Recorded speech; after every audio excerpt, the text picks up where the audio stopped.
قبیلہ زبید کا ایک شخص مکے آیا، زبیدی۔ ایک مکے میں منڈی لگتی تھی، اس کا نام تھا حضورہ۔ یہ جو حضورہ منڈی تھی، اس منڈی پر ابو جہل کا قبضہ تھا۔ آج کل تو نہیں قبضہ ہوتا منڈیوں پر کسی کا، حضورہ نامی منڈی پہ نا ابو جہل کا قبضہ تھا۔ اونٹ بڑے خوبصورت تھے، شاندار تھے۔ اس نے کہا میں نے بولی دینی۔ ابو جہل نے اعلان کیا خبردار کوئی بولی نہ دے۔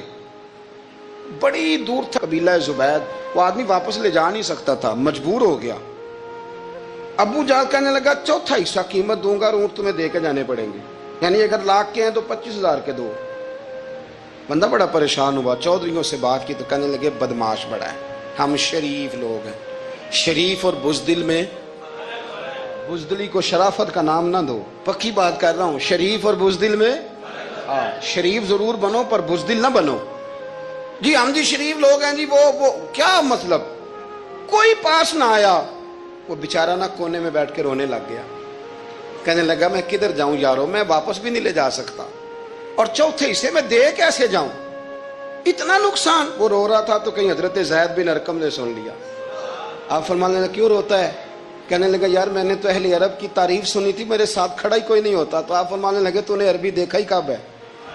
اگر کائنات کا حسین و جمیل عربی دیکھنا ہے تو جا حرم مکہ میں بیٹھا ہے، مکھ چند بدر شاشانی ہے تے متھے چمک دی لاٹ نورانی، کالی زلف تے اکھ مستانی، مخمور اکھی ہیں نا مد بریاں سبحان اللہ، ما اجمل کا ما احسن کا ما اکمل، کتھے مہر علی تے کتھے تیری ثنا، مشتاق اکھی کتھے جال۔ تو نے دیکھا کب ہے؟ اگر عربی دیکھنا ہے نا تو وہ بیٹھا ہے، جا جا کے حرم میں ٹیک لگائے، مظلوموں کے والی، غریبوں کے ماوا، رسول رحمت، ایک سادی سی چادر اوڑے حضور بیٹھے تھے۔ وہ زبیدی کہتا میں آیا، نبی کریم کو بات سنائی، حضور فرمانے لگے این الجمل کا، او کدھر ہے تیرے اونٹ؟ عرض کی حضور وہ وہاں ہیں۔ فرمایا چل نا۔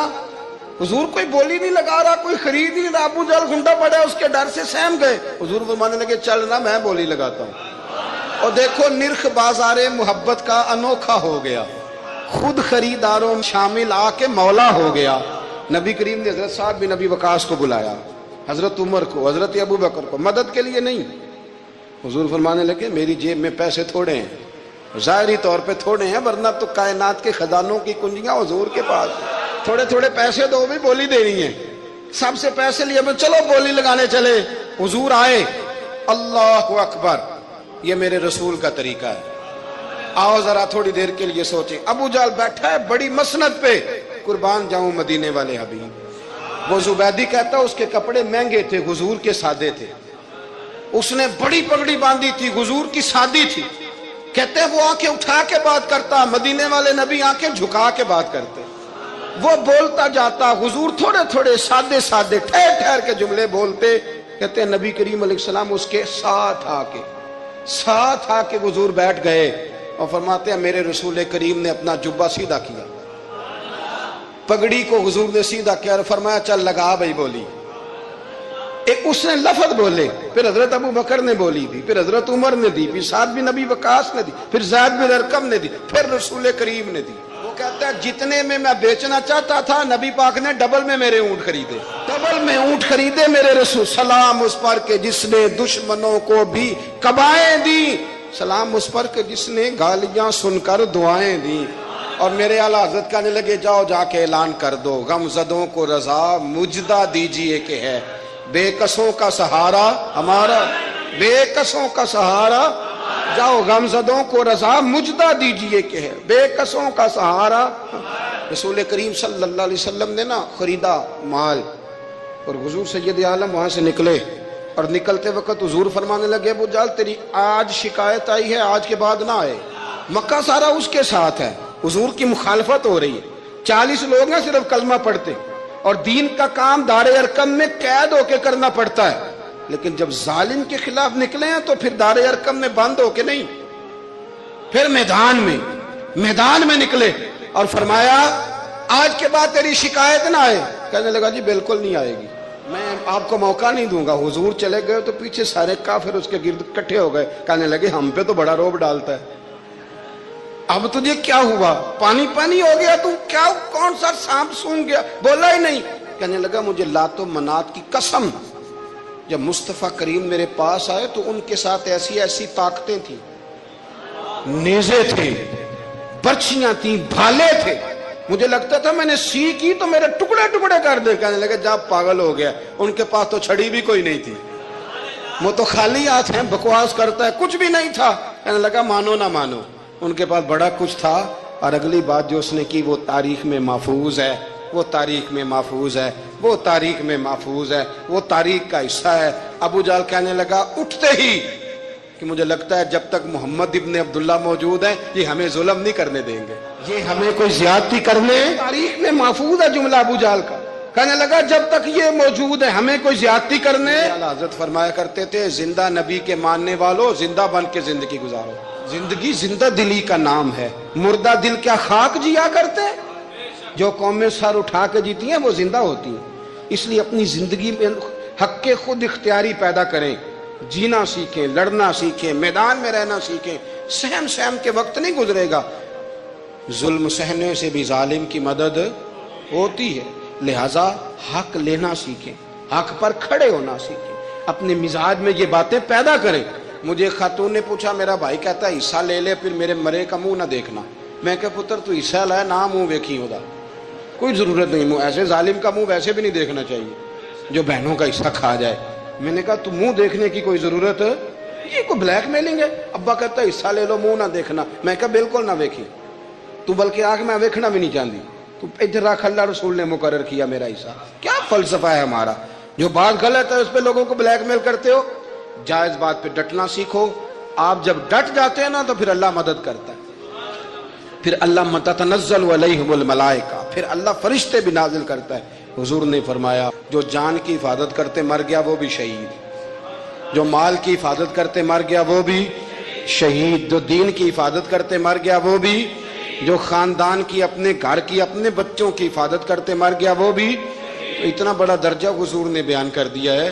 تو کبھی بھی زندگی میں ظالم کے سامنے سرنگو نہ ہونا, کچے پلپلے ہونے کا کبھی بھی اظہار نہ کرنا. حضرت تمیم داری رضی اللہ تعالیٰ عنہ فرماتے ہیں کہ ہم کھڑے تھے, ایک اونٹ دوڑتا ہوا آیا, نبی کریم صلی اللہ علیہ وسلم کے پہلے اس نے قدموں پہ سجدے کیے. صحابہ کہنے لگے حضور ہمیں بھی اجازت دیں. فرمایا وہ تو بے زبان ہے, اسے تو پتہ کوئی نہیں, پیش نظر ہے وہ نو بہار, سجدے کو دل ہے بے قرار, روکیے سر کو روکیے یہی تو امتحان ہے. فرمایا اسے کیا پتا, تم تو مکلف ہو شریعت کے, تمہیں اجازت نہیں ہے. اور اعلیٰ حضرت نے 2 ٹوک لکھا ہے, فرمایا سوائے خدا کے کسی کو تعظیمی سجدہ بھی حرام ہے. یہ نوٹ کر لیں میری بات. اور اعلیٰ حضرت نے فتاوی رضویہ میں لکھا ہے کسی قبر پہ جاؤ تو 4 ہاتھ دور کھڑے رہو. اللہ کرے آپ کو سمجھ آئے, کتنے ہاتھ, 4 ہاتھ دور کھڑے رہو, سورۃ فاتحہ پڑھو, درود شریف پڑھو, جس قبر پہ گئے ہو ان کی روح کو اصال ثواب کرو, ان کے وسیلے سے دعا مانگو. اعلیٰ حضرت فرماتے ہیں قبر کو سجدہ بالاتفاق حرام ہے, طواف قبر کا کرنا بالاتفاق حرام ہے. بوسہ لینے میں اختلاف ہے کہ جائز ہے کہ ناجائز ہے, لیکن بوسے سے بھی چونکہ شک پڑتا ہے تو فرماتے ہیں احمد رضا کی رائے یہ ہے کہ بوسہ لینے سے بھی بچا جائے. وہ آ گیا تو اس سے اگلی باتیں کرتا ہے, بس خاموش رہ, باادب رہ اور پیچھے رہ. تو حضرت تمیم داری کہتے ہیں یہ حدیث اعلیٰ حضرت نے لکھی ہے لمن والعلا میں. فرماتے ہیں کہ اونٹ نے پہلے سجدہ کیا, قدم چومے, پھر اس نے حضور کے کان میں کوئی بات کہی. روزے دے دوالے نے غلاماں دیاں ٹولیاں, ایک پیا سن دے کروڑاں دیاں بولیاں. یعنی اونٹ نے بات کی تو حضور نے وہ بھی سن لی. اعلیٰ حضرت کہتے ہیں جو پناہ میں آتا ہے بچ جاتا ہے. کہتے ہیں رسول کریم نے نا اونٹ کی پشت پہ ہاتھ پھیرا اور اللہ کے محبوب فرمانے لگے فکر نہ کر, اب تو آ گیا ہے نا تو جیسے تو کہے گا ویسے ہی ہو جائے گا, جیسے تو کہے گا ویسے ہی. ابن ماجہ میں موجود ہے, پر میں چونکہ فاضل بریلوی رحمت اللہ علیہ کی کتاب سے پیش کر رہا ہوں الامن والعلا سے, تو میں اسی انداز میں پیش کر رہا ہوں جس انداز میں وہاں ہے. حضرت تمیم داری کہتے ہیں کہ ہماری سمجھ میں بات کوئی نہ آئی. تھوڑی دیر گزری تو کچھ لوگوں نے ہاتھوں میں رسیاں پکڑی ہیں, خنجر پکڑے ہیں, دوڑے آئے. یا رسول اللہ یہ ہمارا اونٹ ہے۔ حضرت تمیم داری کہتے ہیں میں نے دیکھا کہ جب وہ آ گئے نا خنجر لے کے تو اونٹ حضور کے پیچھے چھپ گیا۔ آج لے ان کی پناہ، آج مدد مانگ ان سے، وہ حضور کے پیچھے چھپ گیا۔ تو کہتے ہیں کہ نبی کریم صلی اللہ تعالی علیہ وسلم نے فرمایا کیا مسئلہ ہے بھائی؟ یا رسول اللہ ہمارا اونٹ ہے، ذبح کرنے لگے تھے دوڑا ہے۔ تو حضور فرمانے لگے وہ تو تمہاری شکایت کر رہا ہے۔ وہ کہتا ہے یا رسول اللہ میں نے برسوں ان کی نوکری کی، برسوں میں نے بڑی نوکری کی۔ صحیح کہتا ہے یا رسول اللہ؟ ٹھیک کہتا ہے حضور، اب بوڑھا ہو گیا ہوں، تھوڑا زیادہ بوجھ نہیں اٹھا سکتا، تو مجھے ذبح کر کے کھانا چاہتے ہیں، میں مرنا نہیں چاہتا۔ نبی کریم فرمانے لگے اچھے لوگ یہ صلہ دیتے ہیں؟ انہوں نے عرض کی حضور آپ حکم کر دیں، ہم اس کو چھوڑ دیتے ہیں یا رسول اللہ، نہیں ذبح کریں گے، خدمت کریں گے۔ حضور فرمانے لگے نہیں، اب میرے پاس آیا ہے نا، اب میں نے واپس نہیں کرنا، آج ہو گیا ہے، آج لے ان کی پناہ، آج مدد مانگ ان سے، آج ہو گیا یا رسول اللہ پھر رکھ لیں؟ حضور نے فرمایا نہیں بھائی پیسے بتاؤ کتنے ہیں؟ یا رسول اللہ نہیں کچھ نہیں۔ نبی کریم علیہ السلام نے فرمایا نہیں، بتاؤ کتنے، بتاؤ کتنے؟ انہوں نے کہا حضور ایک دفعہ ریٹ لگایا تھا تو 100 دینار لگا تھا۔ حضور نے فرمایا بلال دے دو 100 دینار، 100 دینار دے دیا۔ اعلیٰ حضرت فرماتے ہیں دیکھو ان کی پناہ میں آنے کی برکتیں کتنی ہیں۔ ان سے کہا تم جاؤ، وہ چلے گئے۔ حضور نے پشت پہ ہاتھ پھیرا، فرمایا جا تو آزاد ہے۔ حضرت تمیم داری کہتے ہیں وہ پہلے گیا پھر پلٹ کے آیا، اس نے نبی پاک کے کان میں کو بات کی، کئی باتیں کی، پر میں ایک بات کرتا ہوں، کئی باتیں کی، ایک بات کی تو حضور رو پڑے۔ اونٹ چلا گیا، ہم نے عرض کی حضور یہ کیا کہہ گیا ہے؟ تو محبوب فرمانے لگے یہ کہہ گیا یا رسول اللہ جس طرح آپ نے مجھے چھری سے بچایا ہے، میں دعا کرتا ہوں اللہ آپ کی امت کو جہنم سے محفوظ فرمائے، اللہ جہنم سے بچائے آپ کی امت کو، اس طرح مجھے چھری سے آپ نے محفوظ کیا۔ اعلیٰ حضرت فرماتے ہیں کن چکروں میں پڑے ہوئے ہو، کن چکروں میں؟ پیسوں کی پناہ لیتے ہو، عہدوں کے پیچھے چھپتے ہو، دولت کے پیچھے چھپتے ہو، تعلقات کے پیچھے چھپتے ہو۔ فرمایا مصیبت آئے گی تو یہ سارے ہٹ جائیں گے، اگر پناہ لینی ہے تو مدینے والے محبوب کی پناہ لو، دروازہ رسول پہ آؤ، نبی کریم کی بارگاہ میں جھکو، حضور سے